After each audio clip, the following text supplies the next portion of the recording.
제 주변에 진짜 투자자라고 이야기하시는 분들은 지금 하나라도 더 사려고 혈안입니다. 진짜 제일 바쁜 것 같아요. 왜냐하면 지금 사야만 하는 물건이 있기 때문이죠. 그건 바로 저평가된 물건들인데요. 저도 진심으로 이렇게 생각합니다. 지금이야말로 다가구 투자해야 된다. 근데 신축보다는 수익률 좋고 싼 구축으로 말이죠. 지자체는 규제를 강화하고 있어서 똑같은 땅의 건물을 지금 신축하면 기존 수익률보다 수익률이 더 안 좋아요. 또 건축비가 많이 올라서 지금 신축할 건물들 가격을 들어보면 엄청 비싸요. 그러다 보니까 기존 건물이 훨씬 비교적 싸 보이죠. 게다가 시장 상황은 어떤가요? 금리는 정점을 찍고 내려가는 분위기고 정부는 유동성을 풀고 있어요. 화폐 가치가 쓰레기가 되어가고 자산 가치는 점점 상승하죠.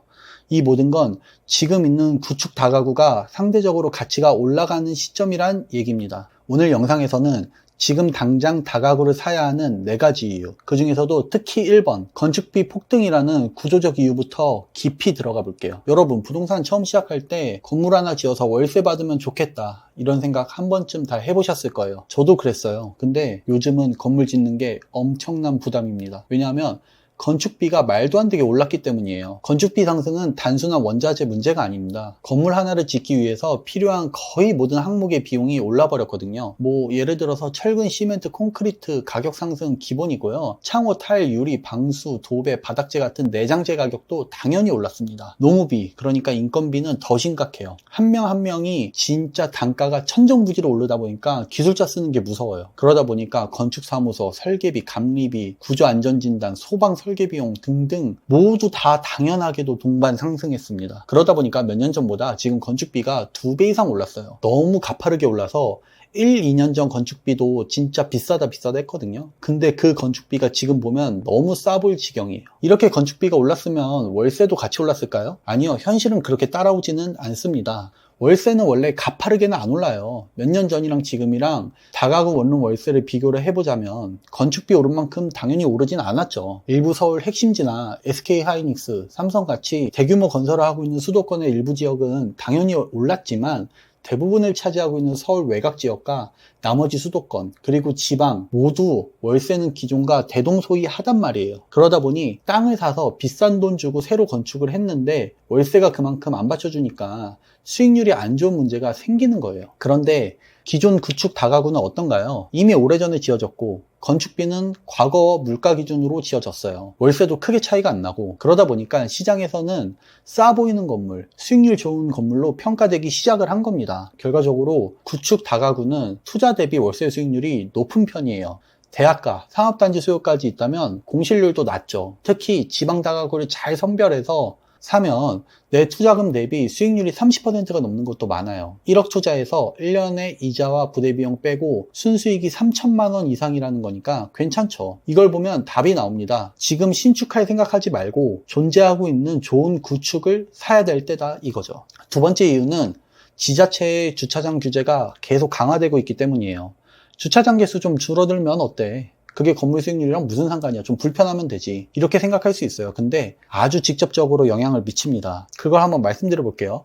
많은 분들은 이렇게 물어보십니다. 신축이면 임차인도 좋아할 텐데 왜 굳이 구축을 사세요? 맞습니다. 신축은 깔끔하고 내부 자재도 새 거여서 문제도 없고요. 외관도 이쁘죠. 하지만 지금은 신축이 갖는 법적인 한계와 수익률 구조가 훨씬 불리해졌습니다. 그 중심에 바로 주차장법 그리고 건축 규제 강화가 있습니다. 예를 들어서 똑같이 60평짜리 대지가 있고 용도 지역이 같다고 해도 지금은 다가구를 만약에 짓는다면 과거에 지을 때 그 건물이 만들 수 있는 호실의 개수보다 훨씬 적게 만들 수밖에 없어요. 호실당 주차장 대수를 규제하기 때문에 주차장 대수가 안 나오면, 그러니까 주차 대수가 안 나오면 호실 수도 줄여야 하기 때문이죠. 그게 법이에요. 결과적으로 과거 대비 지금은 주차 대수 기준 때문에 같은 땅에서 건물을 짓더라도 세대수를 줄여야 허가가 나옵니다. 이렇게 건물에 지을 수 있는 세대수가 줄어들면 수익률은 바로 무너지죠. 이건 굉장히 단순한 계산이에요. 땅값은 동일한데 아까 얘기했다시피 건축비는 증가하고 하지만 월세 세대수는 감소해버리면 이건 말해 뭐예요? 수익률이 완전히 바닥으로 곤두박질 치는 거죠.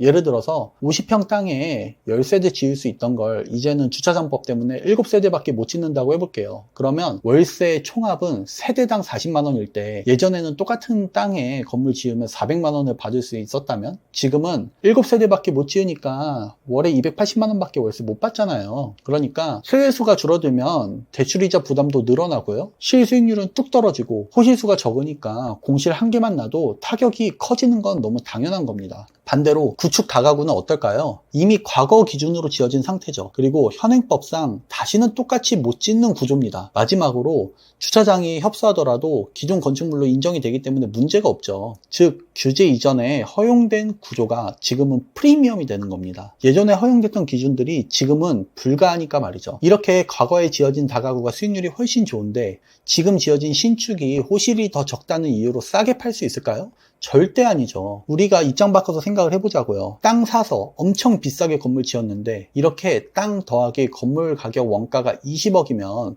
내가 손해보고 팔 수는 없잖아요. 23억, 25억은 받으려고 내가 어렵게 땅도 사고 건물도 지은 거니까요. 누가 생고생해서 건물 지은 다음에 손해보고 팔려고 하겠어요. 그러다 보니까 기존 다가구가 더더욱이 메리트 있게 느껴지는 거죠. 비교적 가격도 싸거든요. 문제는 앞으로도 이 규제가 더 강화될 가능성이 높다는 겁니다. 지역 내 교통량이 증가하고 있고요. 주차 문제가 사회적 화두로 계속 부상하고 있어요. 이제는 개인당 차량이 없는 집이 없습니다. 오히려 한 집에 2대 있는 경우도 허다하죠. 이런 요인들 때문에 신축은 점점 공공 기준을 만족시키는 방향으로 지어져야 됩니다. 그러면 수익형 부동산일수록 공간 효율은 떨어지고요. 건축비는 올라가고요. 인허가 기간은 길어집니다. 이 구조 속에서 지금 있는 구축 다가구는 정말 매력적인 수익률을 가지고 있는 그런 효율적으로 투자할 수 있는 투자 자산이란 거죠. 결론은요, 지금 있는 다가구는 다시는 못 지을 가격과 구조라는 거예요. 신축만 고집하다 보면 언제 지을지 몰라서 타이밍을 놓치고 지어도 수익률이 낮아서 관리만 힘들고 결국 그럴 바엔 구축 살 걸 후회하게 됩니다. 그런데 구축 중에서도 세대수 많고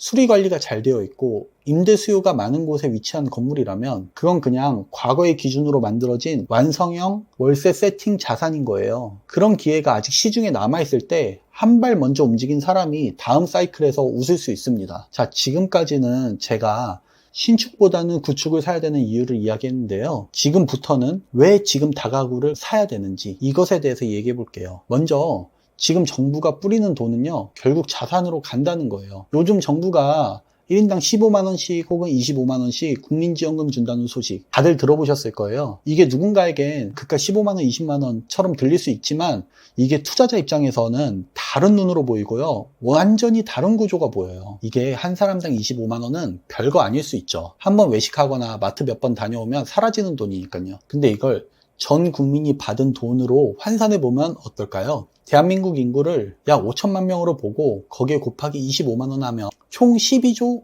5천억 원. 이 돈이 단기간 내 시중에 풀린다는 거예요. 즉 현금이 갑자기 사회 전체에 뿌려지는 겁니다. 정부는 이 돈이 돌고 돌면서 경기가 살아나길 바라죠. 경제 용어로 이걸 승수효과라고도 하는데요. 하지만 여기서 중요한 건 이렇게 생긴 유동성이 결국 어디로 흘러가냐라는 거예요.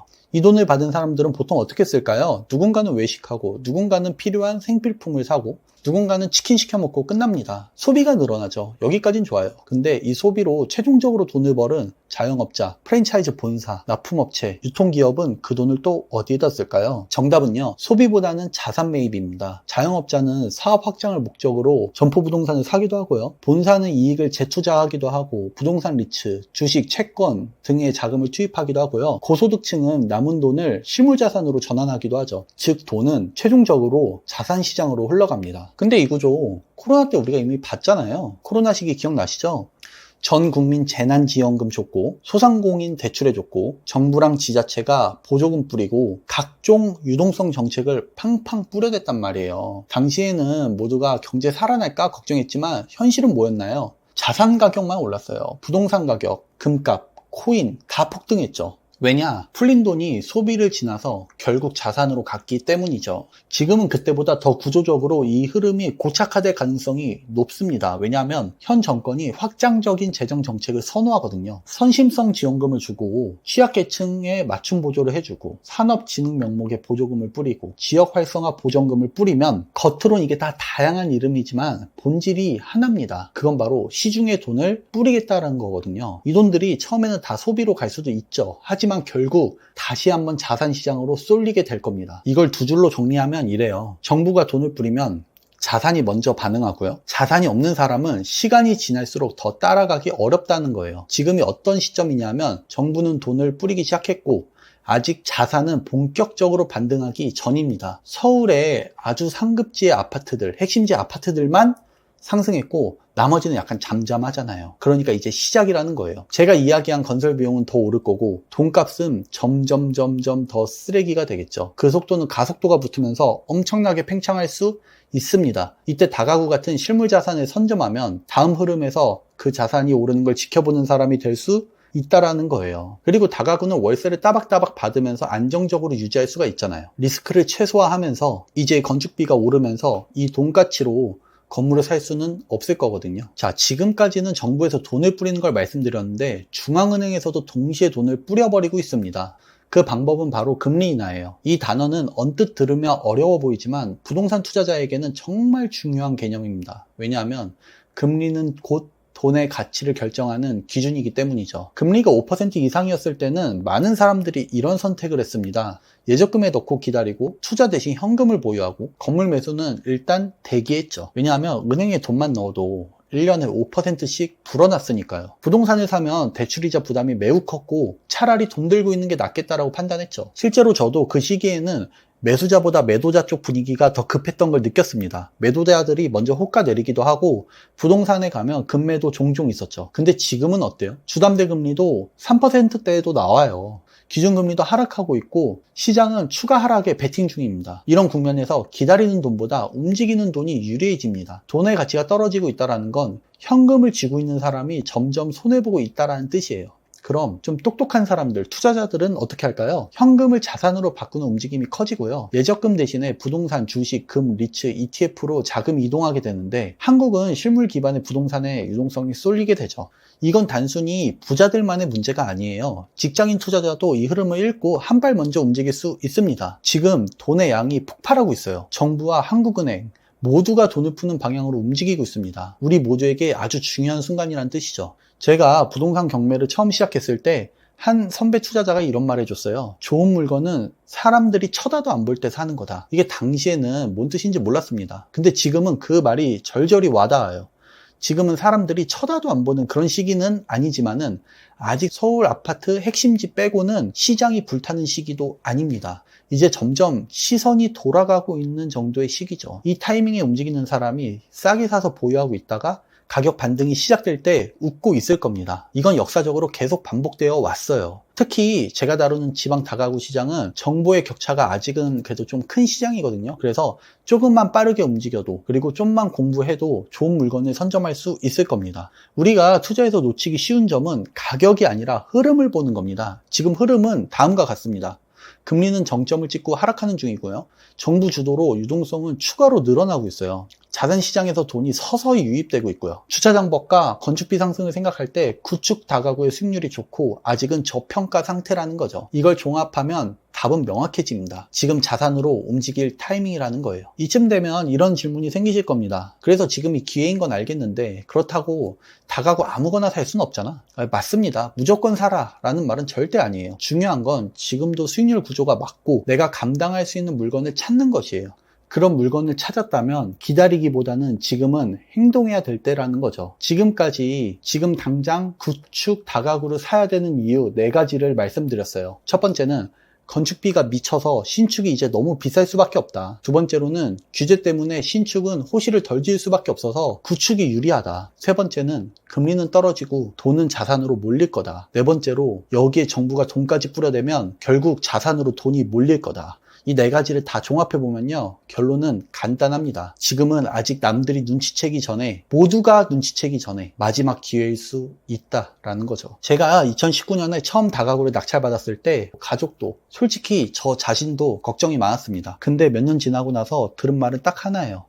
야, 그때 너 진짜 잘 샀다. 그때 용기가 필요했지만 지금은 데이터가 있습니다. 저에겐 흐름이 보여요. 건축비는 내려올 가능성이 없어요. 금리는 떨어지고 있어요. 정부는 돈을 풀어요. 규제는 강화되고 있음에도 불구하고 시장은 아주 천천히 회복을 준비하고 있습니다. 이때 한 발만 먼저 움직여도 여러분 1년 뒤에는 전혀 다른 수익 구조가 만들어질 수 있어요. 그리고 제가 투자를 하니까 유동성이 시장에 돌기 시작하면 이 구조가 반복됩니다. 사람들이 소비를 하고 자영업자, 기업, 고소득층은 자산을 사고 결국은 자산 가격이 폭발적으로 올라요. 이걸 코로나 때도 봤고 지금도 그 초기 구조가 반복되고 있습니다. 우리는 매번 다음 사이클을 기다리지만 다음 사이클은 이미 조용히 시작되고 있을지도 모릅니다. 이 영상은요, 그냥 아무거나 사세요 이런 말은 아닙니다. 하지만 지금 어떤 상황인지, 어떤 흐름이 시장에서 움직이고 있는지 그거를 명확하게 말씀드리고 싶었고, 준비된 사람만이 기회를 잡을 수가 있습니다. 특히 다가구는 매수하기 전에 내가 월세로 얼마 벌 수 있는지, 순수익률이 얼마가 될지, 현재 시장 기준으로 매도가는 얼마일지 계산이 가능하기 때문에 비교적 안전하게 투자할 수가 있어요. 내가 감당할 수 있는 구조를 세우고 반복 가능한 시스템을 만들면